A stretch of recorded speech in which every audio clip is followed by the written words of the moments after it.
Pappu Pandey case में बड़ा turn, CID के हाथ में जांच, गोपालगंज की सियासत में हलचल तेज। नमस्कार, आप देख रहे हैं सिटी पोस्ट लाइव। मैं हूं सृष्टि राज।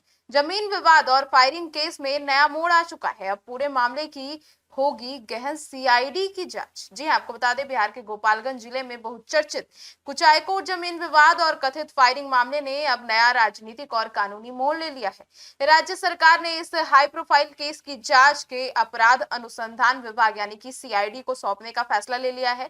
और इस निर्णय के बाद न सिर्फ प्रशासनिक हलकों में हलचल बढ़ गई है, बल्कि स्थानीय राजनीति में भी तनाव स्पष्ट रूप से देखने को मिल रहा है।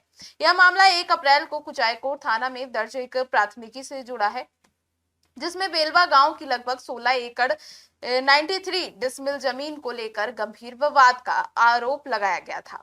अब शिकायतकर्ता जितेंद्र कुमार राय का कहना है कि जब वे जमीन की स्थिति का निरीक्षण करने पहुंचे थे, तो उन्हें दबाव में लेकर जमीन के मालिकाना हक को बदलने की कोशिश की गई। अब एफआईआर के अनुसार स्थिति तब और तनावपूर्ण हो गई जब कथित रूप से विवाद के दौरान फायरिंग जैसी घटना का उल्लेख किया गया, जिसके इलाके में अफरा तफरी तक फैला दी थी।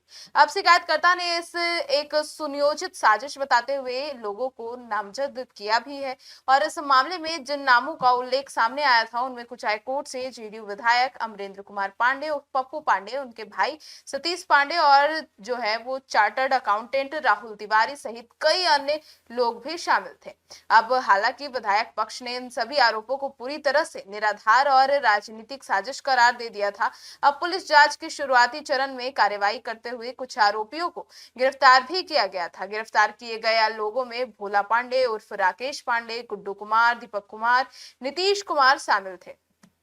वही नामजद सीए राहुल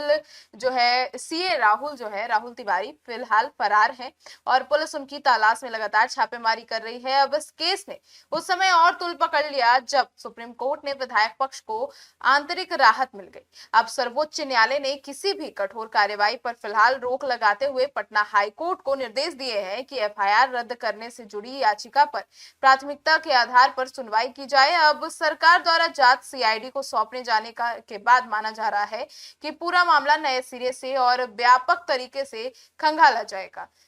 सीआईडी टीम जमीन विवाद के दस्तावेज, कथित साजिश, फायरिंग के आरोप और सभी नामजद व्यक्तियों की भूमिका की गहराई से जांच करेगी। सूत्रों के अनुसार सीआईडी की विशेष टीम जल्द ही गोपालगंज पहुंचकर जांच प्रक्रिया शुरू कर सकती है। इससे पहले अब स्थानीय जो पुलिस है उसके द्वारा जुटाए गए सभी साक्ष्य और केस डायरी भी अब सीआईडी को सौंपे जाएंगे।